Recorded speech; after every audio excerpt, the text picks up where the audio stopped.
Every shadow has a story. Every silence hides a secret. Tonight, when all night begins, welcome to grim darkness.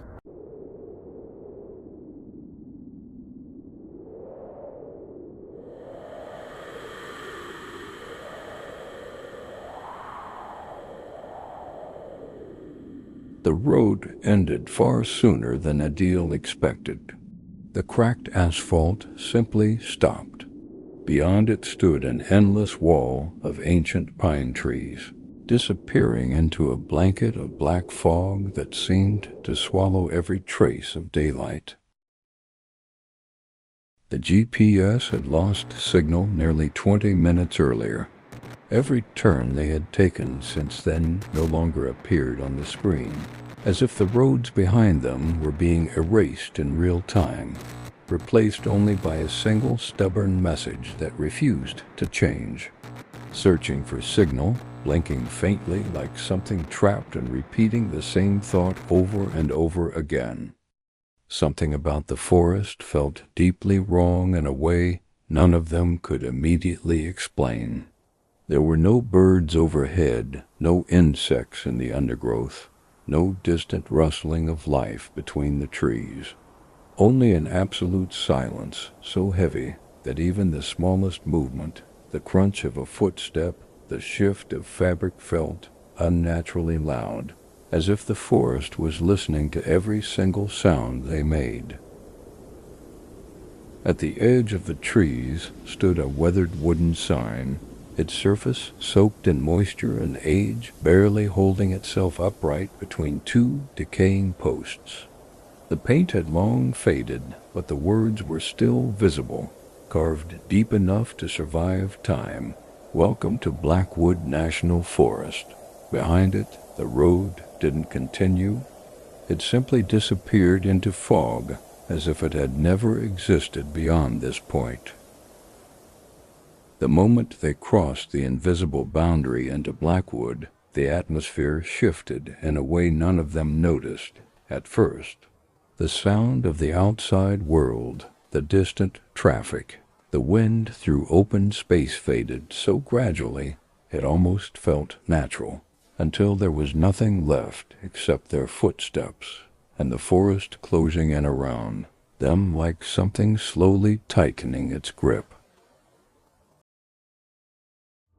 On the wooden surface of the sign, 3 words had been carved far more recently than anything else around them. The cuts were sharp, uneven, and still raw enough to suggest they hadn't been there long. "Don't answer them." There was no explanation, no signature, only the disturbing certainty that whoever wrote it had wanted it to be seen. Urgently.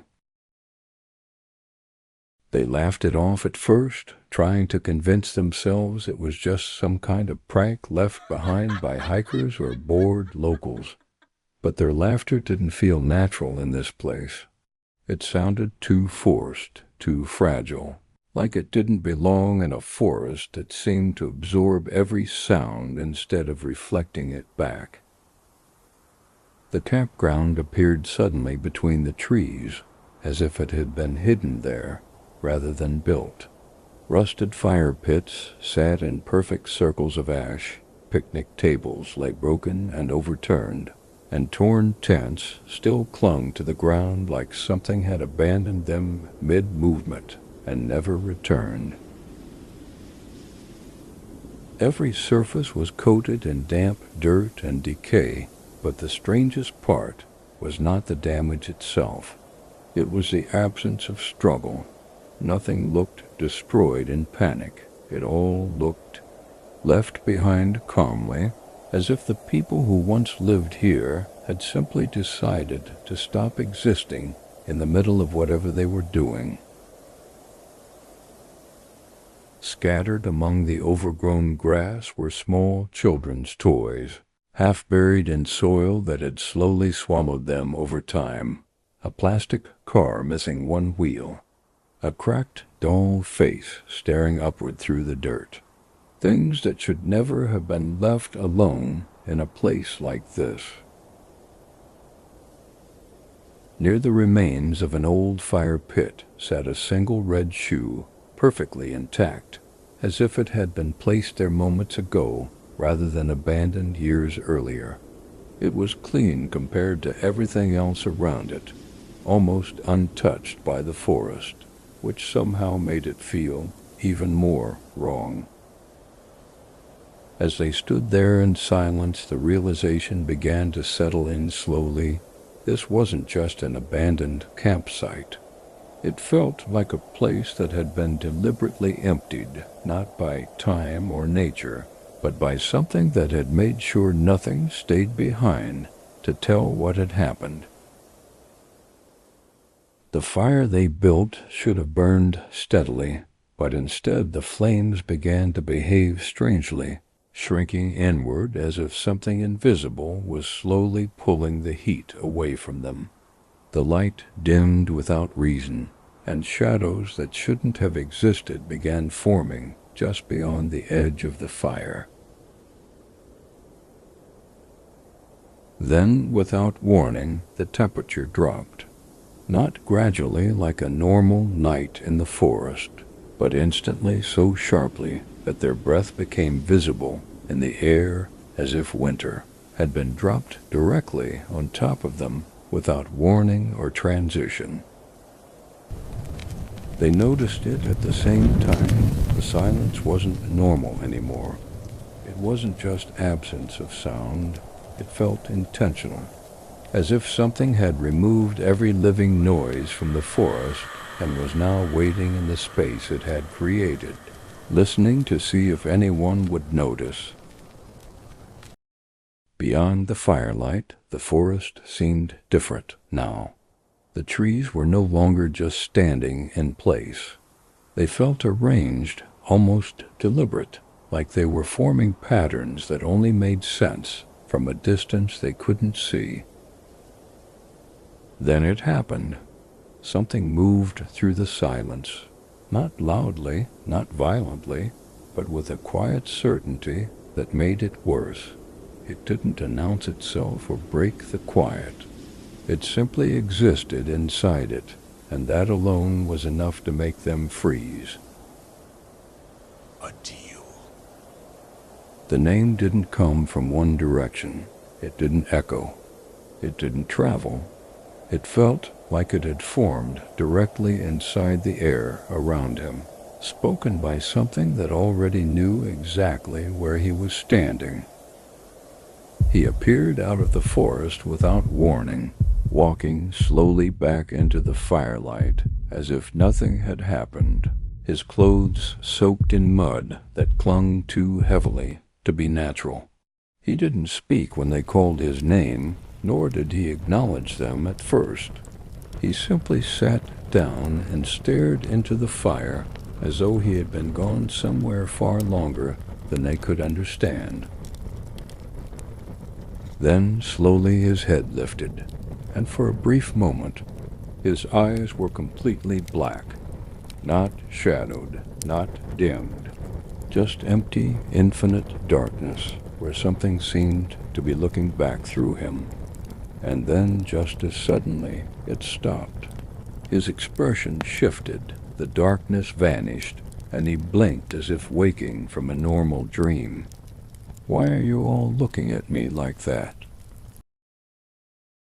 But none of them answered, because they all knew they had seen something that didn't belong to him. It started with a sound none of them wanted to hear again, a voice calling from somewhere deeper in the forest. But this time it didn't sound unfamiliar. It sounded like someone they loved, someone they trusted enough to follow without thinking. Dul froze when he heard it. It was his mother's voice, and before anyone could stop him, he had already started running. The deeper he went into the trees, the more the forest seemed to rearrange itself around him, the paths behind him disappearing as if they were never meant to be followed in reverse. Flashlights cut through branches that seemed to move just out of reach. and every step forward felt like it was taking him further away from where the others stood. And then there was nothing left to follow. No sound, no movement, no direction. Just an endless forest that no longer contained him. At first, they thought it was just shadows between the trees, but then the shadows began to separate from the darkness, taking shape in ways that didn't match anything natural. They were tall, impossibly tall standing, like broken figures carved from dead wood, their bodies twisted and rough like bark that had learned to move. And they didn't walk. They drifted, slowly moving closer without ever changing position in a way the human mind could properly track. And then the whispering began again, not from one of them, but from all of them at once, each voice perfectly imitating someone different, someone they knew, someone they trusted, until there was no way to tell which voice belonged to what memory anymore. And far above the trees, something opened its eyes, not at their level, not in the branches, but far beyond anything they could physically reach, as if the sky itself had become aware of them looking back. Two glowing points of white light hung above the forest canopy, unmoving, unblinking, too large to belong to anything that should exist in a natural world. And beneath them, the ground began to breathe, slowly, deliberately, as if something deep below the forest had just realized they were standing above it. That was the moment they understood. They hadn't wandered into Blackwood Forest. Blackwood Forest had been waiting for them.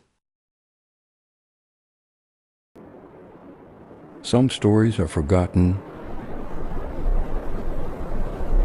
Others refuse to stay buried. Subscribe to Grim Darkness and turn on notifications, because you never know when the darkness will return.